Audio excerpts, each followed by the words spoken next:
ముందుగా ఆకలి మందగించే సమస్య నివారణకు ఆయుర్వేదంలో ఉన్న పరిష్కార మార్గాలను డాక్టర్ గాయత్రి దేవి గారిని అడిగి తెలుసుకుందాం. నమస్కారం. ఈ రోజు మనం చర్చించుకోబోయే జీవన సమస్య ఆకలి మందగించడం. అది పెద్దవాళ్ళలో కావచ్చు, చిన్నపిల్లల్లో కావచ్చు, మనం కొంతమందిలో తరచుగా చూస్తూ ఉంటాం. అసలు ఈ ఆకలి మందగించడం అంటే ఏమిటి, ఎందువల్ల వస్తుందంటారు? ఆకలి అన్నదానికి ఆయుర్వేదంలో ఏం చెప్తామంటే అగ్ని అంటాం. అగ్ని అంటే ఆకలి, జీర్ణశక్తి రెండు కూడా కలుస్తాయి అన్నమాట. ఇది కొంతమందిలో తక్కువగా ఉండటం అనేది గమనిస్తూ ఉంటాం.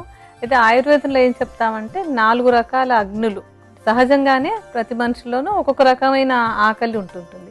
అంటే కొంతమందికి విపరీతంగా ఆకలి ఉంటుంది, కొంతమంది తక్కువగా వేస్తుంటుంది, సహజ సిద్ధంగా, అనారోగ్యంగా కాకుండా. అలా ఏంటంటే దాన్ని 4 రకాలు ఏమేంటంటే మందాగ్ని, మధ్యమాగ్ని, తీక్ష్ణాగ్ని, విషమాగ్ని అని చెప్పి. ఇవేంటంటే కొంతమందిలో విషమాగ్ని అంటే ఒకరోజు బాగా ఆకలేసేస్తుంటుంది, ఒకరోజు అస్సలు ఏమి తినాలనిపించదు, అది ఒక రకం. అలాగే కొంతమందికి ఏంటంటే ఎంత తిన్నా సరే మళ్ళీ ఎక్కువ ఆకలేస్తూ ఉంటుంది, అది తీక్ష్ణాగ్ని అంటాం. సమాగ్ని అంటే ఏంటంటే సమానంగా ఉంటుంది, వాళ్ళకి సమయానుకూలంగా ఆకలేస్తుంది, టైంకి తింటే సరిపోతుంటుంది. ఈ మందాగ్ని అది ఏంటంటే వాళ్ళకి ఆకలి చాలా మందగిస్తుంది, ఏదైనా తిన్నా సరే అరగడానికి చాలా టైం పడుతూ ఉంటుంది, నాకు ఇంకా ఆకలేయట్లేదు అన్నట్టు ఉంటుంటుంది అన్నమాట. ఇది సహజంగా ఉండేది, దాన్ని జబ్బని లేవు, అది ఒక రకం. అయితే అలా కాకుండా నార్మల్గా ఎప్పుడు కూడా బాగానే ఆకలి ఉంటూ కొన్నిసార్లు ఆకలి తగ్గిపోతూ ఉంటుంది, దాన్ని అనారోగ్యంగా మనం లెక్కెట్టుకోవాలన్నమాట. ఎందుకు ఇలా తగ్గిపోతుందని మనం చూసినట్టయితే కొన్ని వ్యాధుల వల్ల ఆకలి తగ్గిపోయే అవకాశం ఉంటుంది. దాని గురించి మనం ఎక్కువ మాట్లాడుకోవద్దు, ఎందుకంటే అది ఎవరికి వాళ్ళు చేసుకోగలిగిన సమస్య కాదు. సామాన్యంగా మనకు కనిపించేది ఏంటంటే కొన్ని రకాల మందులు వాడుతున్నట్టయితే ఆ సమయంలో కూడా ఆకలి మందగిస్తుంది అనమాట. ఆ మందుల వల్ల ఆ మందులు మానేగానే ఆకలి మళ్ళీ నార్మల్ అయిపోతుంటుంది. చిరుతిళ్ళు తినడం వల్ల కూడా ఆకలి మందగించిపోతుంటుంది. అలా కాకుండా కడుపులో పాములు ఏమన్నా ఉన్నాయనుకోండి, ఆ కడుపులో పాములు ఉన్నప్పుడు కూడా కొంతమందిలో ఆకలి విపరీతంగా వేస్తుంది, కానీ కొంతమందిలో ఆకలి తగ్గిపోతూ ఉంటుంది. ఇలా ఇంకొకటి అజీర్ణ వ్యాధులు ఉన్నప్పుడు, సమంగా అంటే అమీబియాసిస్ లాంటిది కానీ అలాంటివి జీర్ణశక్తి సమంగా లేని సమస్యలు ఉన్నప్పుడు కూడా ఆకలి మందగించడం ఉంటుంది. కొంతమందికి ఏంటంటే విపరీతంగా కాఫీ టీలు అలవాటు ఉంటాయి. చాలామంది మన స్త్రీలు కూడా నాకు అక్కర్లేదు, అన్నం లేకపోయినా పర్వాలేదు కానీ కాఫీ టీ లేకపోతే అలా ఉండలేను, రోజు కాసేపటికి ఒకసారి కుక్క తీసుకుంటూ ఉంటారు.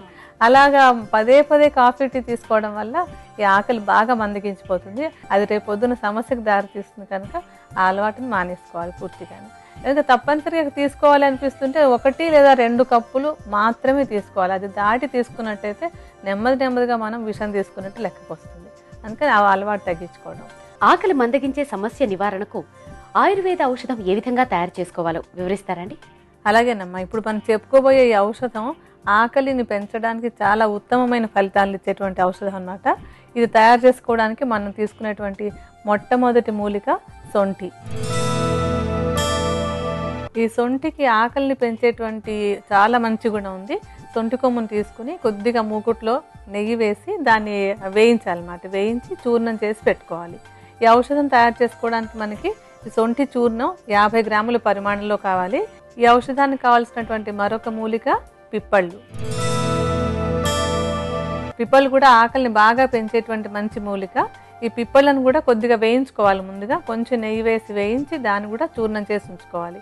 ఈ చూర్ణాన్ని కూడా సమానంగా అంటే 50 గ్రాముల పరిమాణంలో తీసుకోవాలి. తర్వాత మూలిక మిరియాలు. మిరియాలు కూడా ఆకలిని చాలా బాగా పెంచుతాయి. మిరియాలు వేయించవలసిన అవసరం లేదు, కొంచెం ఎండలో పెట్టి వాటిని కూడా చూర్ణం చేసి ఉంచుకోవాలి. ఈ చూర్ణాన్ని కూడా 50 గ్రాముల పరిమాణంలో తీసుకోవాలి. తర్వాత మూలిక వాము. వామును కూడా కొంచెం మూకుట్లో ఒట్టిగా వేసి వేయించిన తర్వాత చూర్ణం చేసుకోవాలి. ఇది కూడా 50 గ్రాముల పరిమాణంలో తీసుకోవాలి. మరొక మూలిక జీలకర్ర. ఈ జీలకర్రను కూడా కొద్దిగా వేయించుకోవాలి, వేయించి చూర్ణం చేసి ఉంచుకోవాలి. జీలకర్ర కూడా ఆకలిని బాగా పెంచుతుంది, వాయువులు తగ్గిపోయి ఆకలి బాగా పెరుగుతుంది అన్నమాట. జీలకర్రను కూడా వేయించి చూర్ణం చేసి ఉంచుకుని సుమారుగా 50 గ్రాముల పరిమాణంలో తీసుకోవాలి. తర్వాత మనం తీసుకోబోయేటువంటి మూలిక ఇంగువ. ఇంగువ కూడా కడుపులో వాయువులు ఉంటే పోగొట్టేసి బాగా ఆకలి పెంచేటువంటి ఒక మంచి గుణం ఉంది.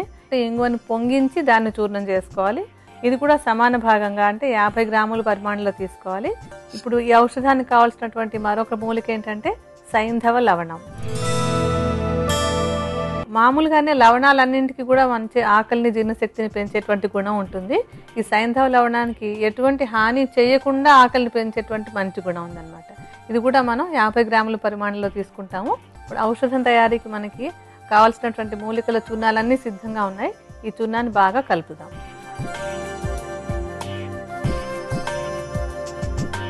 ఇలా తయారైనటువంటి ఈ చూర్ణాల మిశ్రమాన్ని ఒక డబ్బాలో పోసి భద్రపరచుకుని ఉంచుకుని ప్రతిరోజు ఆహారం తీసుకునేటప్పుడు మొట్టమొదట వేడివేడి అన్నంలో ఒక ముద్దకు సరిపోయేటట్టుగా ఒక చెంచాడు పొడి, అంటే సుమారుగా ఈ మాత్రం ఉండొచ్చు, ఇంత చూర్ణాన్ని ఒక ముద్దలో కలిపేసి దానిలో కొంచెం కరిగిన నెయ్యి కూడా వేసుకొని మొట్టమొదట ఈ ముద్ద తిని తర్వాత మిగతా ఆహారం తీసుకున్నట్టయితే కనుక ఆకలి చాలా బాగా పెరుగుతుంది. ఆకలితో పాటు జీర్ణశక్తి కూడా వృద్ధి చెందుతుంది. దీనికి ఏంటంటే మనకి కృష్ణ తులసి అంటారు, అంటే నల్ల ఆకులు ఉన్నటువంటి తులసి అన్నమాట. ఈ తులసి ఆకుల్ని రసం తీసుకుని, అంటే సుమారుగా 2 చెంచాల తులసి ఆకు రసానికి ఒక చెంచాడు తేనె కలుపుకొని ప్రతిరోజు ఉదయము, మధ్యాహ్నము, సాయంత్రం తీసుకున్నట్టయితే కనుక ఈ గాల్ బ్లాడర్లో ఉన్నటువంటి రాళ్ళకి పరిష్కారం దొరుకుతుంది.